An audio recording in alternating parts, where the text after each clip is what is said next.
Now we have Aquaman, the long-awaited solo movie starring Aquaman, one of the most popular comic book characters ever. I guess the reason they waited so long to make this was because the idea of it was pretty silly.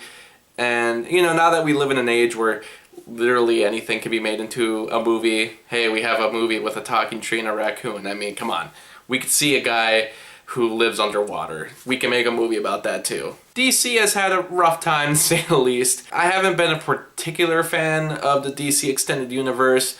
I thought Man of Steel was fine. Batman v Superman was a big train wreck, but hey, it had some good music. And there was a couple moments where it was pretty epic. Wonder Woman I thought was great. Suicide Squad was terrible. And Justice League, I saw it once and I thought it was fine, but man, I don't know if it was because it was like midnight when I saw it and I was so tired or what, but man, I can't remember anything that happened in that movie. Which is weird because they have one callback to Justice League in this movie and I couldn't really remember. I was like, oh, was Amber Heard in Justice League?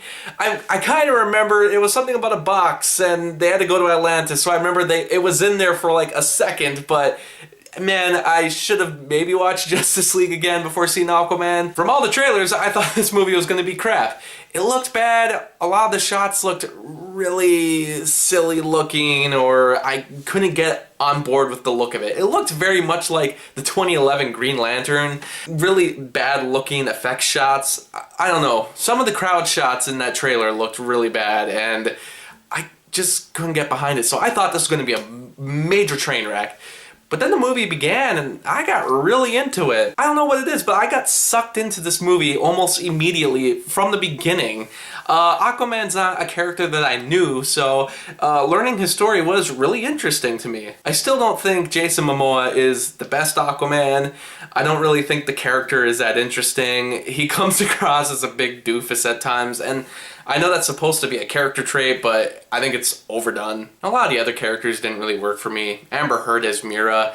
I don't know, I couldn't get too into her because I just didn't buy her chemistry with Jason Momoa. And then we sort of have two villains. We have Patrick Wilson, who's playing the brother of Aquaman, who's the king of Atlantis. And I couldn't get too into his character either because a lot of his motivations we've seen done before, and we've seen this villain done better. He's very generic. He's gonna be a forgettable villain.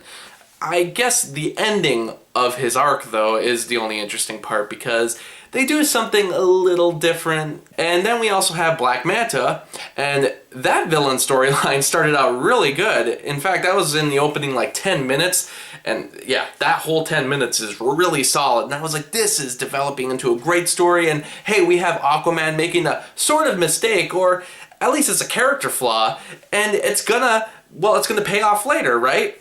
And that payoff sort of happens too, but not with Black Manta. Black Manta ends up disappearing. He shows up again in this ridiculous costume that looks like, I don't know, that robot from Power Rangers, which was too bad. The only thing I liked was that his suit was for the most part real, which was really cool.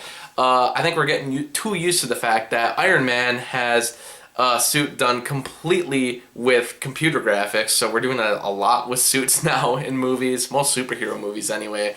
But this time around, the villain's costume was real, and I was like, oh, that's cool, that's actually on screen. It didn't fit in for me in a movie that already is pretty silly, because then we go to Atlantis, and Atlantis looks amazing. Everything you can tell is special effects, and, you know, they're not that great. I mean, we've seen better. You could tell that most of it wasn't there, but it's just so beautiful looking that you kind of forget about that. It's just so fun to look at. There's a really great scene at the Ring of Fire, which, by the way, they do two things in this movie that totally come from Finding Nemo. They go inside of a whale, and they also have the Ring of Fire, but besides the point. When they go to the Ring of Fire, there's a lot of great shots that are just done with the colors. There's a scene where you see Aquaman, but on both sides of him, there's like this blue color in the background, and then there's also this red lava color in the background. I'm like, this is just so cool to look at. This is a lot of fun. And that's what the whole movie is. It's just so much fun. At a certain point, you know, the characters Aquaman and Mira, they leave Atlantis and they end up in the Sahara Desert. There's a rendition of Africa that plays, so that was kind of cool. And yeah, they end up going to Italy, and suddenly we're just going on this road trip. And when they're in Italy, there's this amazing action sequence, which there's a lot of great shots. They do this thing where they like zoom in on a character, then they do this one long take, and then they zoom right out of it, and they go back to the other character. And I'm like, that is so awesome.